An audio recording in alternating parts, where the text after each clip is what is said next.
The role of the mandated reporter is to report suspected incidents of child abuse and maltreatment. Reports need to be made to the SCR immediately upon the development of reasonable cause to suspect child abuse or maltreatment.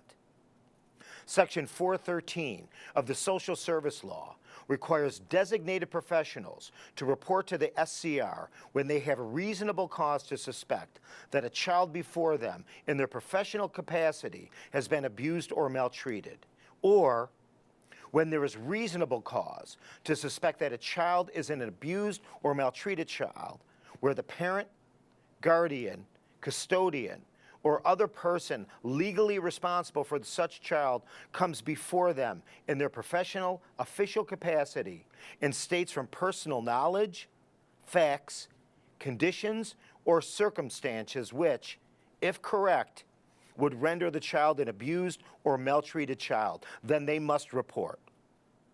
Whenever such a person is required to report as a member of a staff of a medical or other public or private institution, school, facility, or agency, he or she shall make the report as required by this title.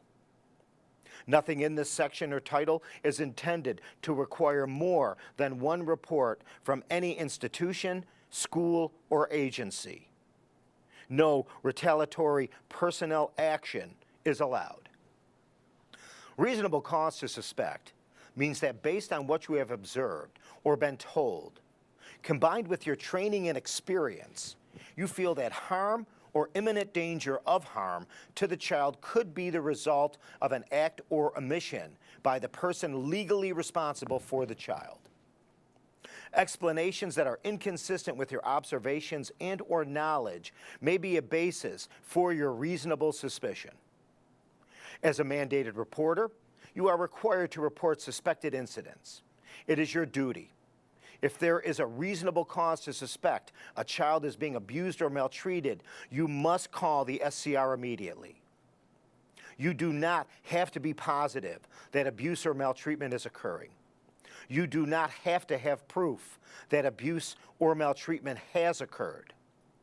When you have a reasonable cause to suspect, you must attempt to register a report for the incident, even if these events continue to occur. Do not assume that another agency or individual is making the report and your responsibility is relieved. Even if you know they have made a report, you are obligated to report the incident also.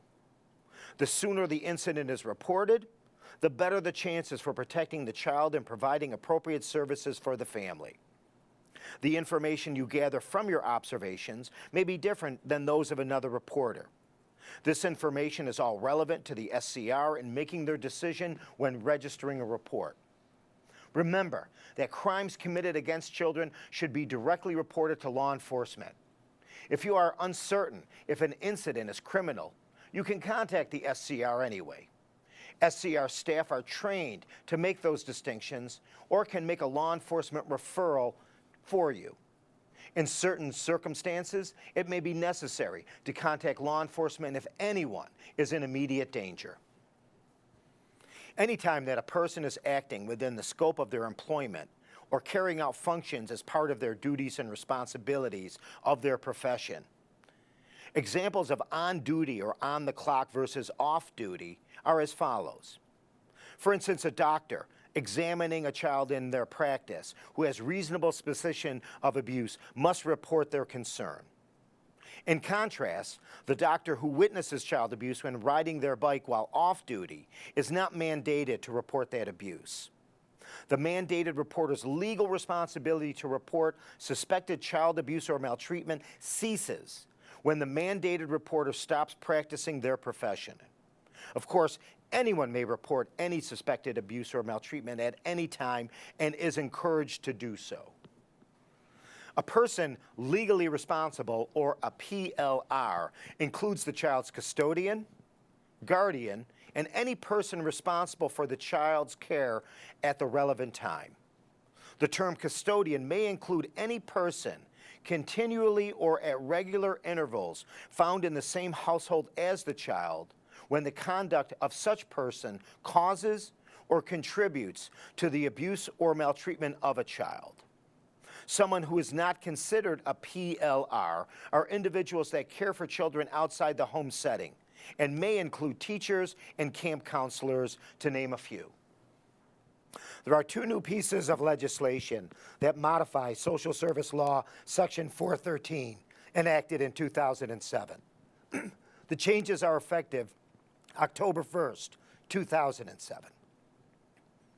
Chapter 193 broadens the identification of a school official within the context of who is mandated to report. The definition of school official now includes, but is not limited to, school teacher, school guidance counselor, school psychologist, school social worker, school nurse, school administrator, or other school personnel required to hold a teaching or administrative license or certificate. The new law also establishes the requirement that whenever such person is required to report under this title in their capacity as a member of the staff of a medical or other private or public institution, school, facility, or agency, they shall make the report as required by this title and immediately notify the person in charge of such institution, school, facility, or agency, or their designated agent. Such person in charge or the designated agent of such person shall be responsible for all subsequent administration necessitated by the report.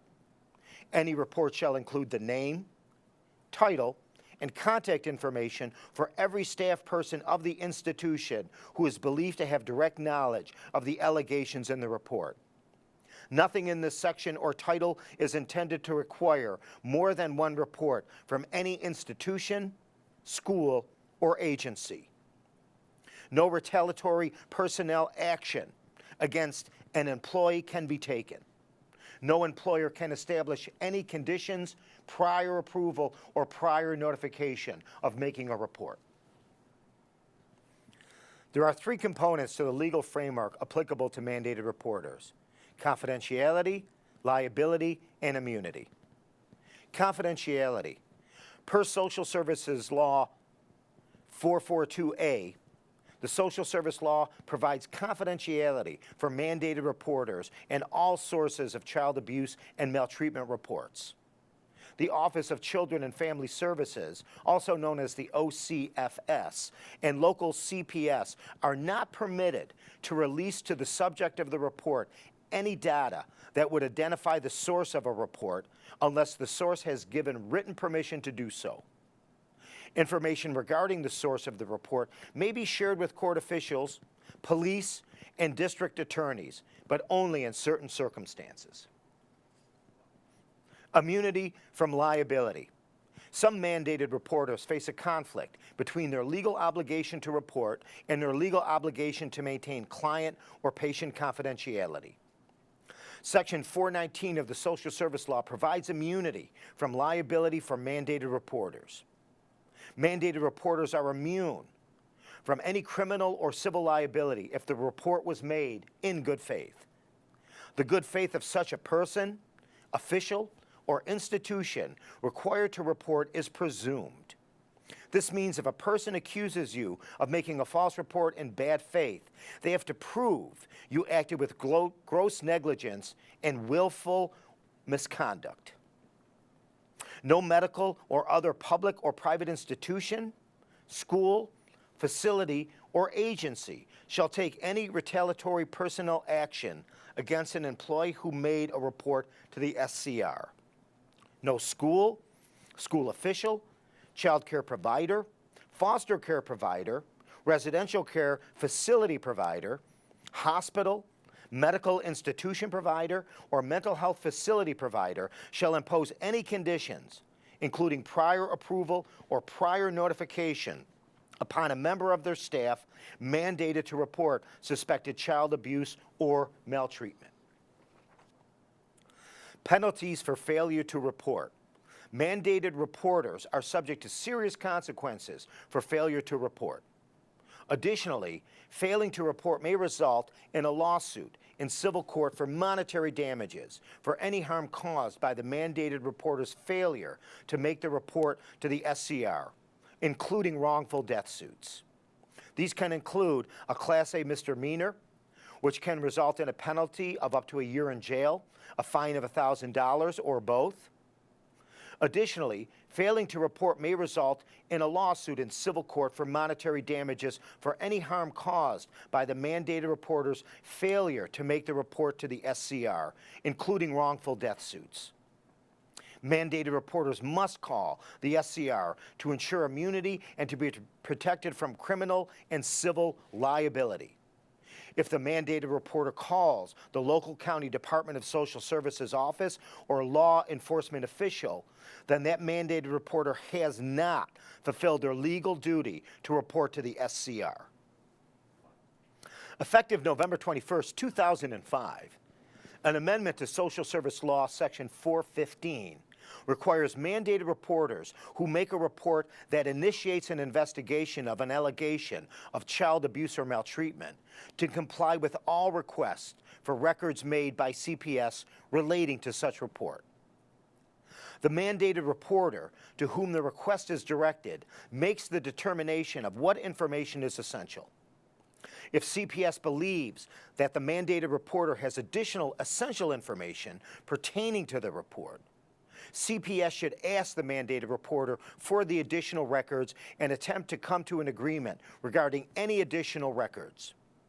If CPS and the mandated reporter cannot come to agreement and CPS disagrees with the mandated reporter's rationale for why the records are not relevant to the report, CPS may seek a court order pursuant to CPLR Article 31 and Social Service Law 415, directing the mandated reporter to produce the essential information. The amendment to Social Service Law 415 only applies to the records of the mandated reporter who has made the report of suspected child abuse or maltreatment. Additionally, the records that CPS requests should be limited only to information that directly pertains to the report itself. The purpose of the inclusion of these records is to support a full investigation of allegations of child abuse or maltreatment. This language is not intended to be an expansion of a mandated reporter's current obligation. Since the passage of the federal HIPAA, confusion has arisen regarding the obligation of a mandated reporter to provide copies of written records that underlie the report. The intent of the amendment to Social Service Law 415 is to make clear that the mandated reporter's obligation also extends to the provision of records necessary to investigate the report, as has always been the case. Materials included are records relating to the diagnosis, prognosis, or treatment, clinical records of any patient or client. Of note, disclosure of substance abuse treatment records are pursuant to the standards and procedures for disclosure of such records delineated in federal law. Written reports from mandated reporters shall be admissible in evidence in any proceedings related to child abuse or maltreatment. The statutory amendments do not require written consent and are intended to promote CPS getting the needed supplemental information that supports the initial report.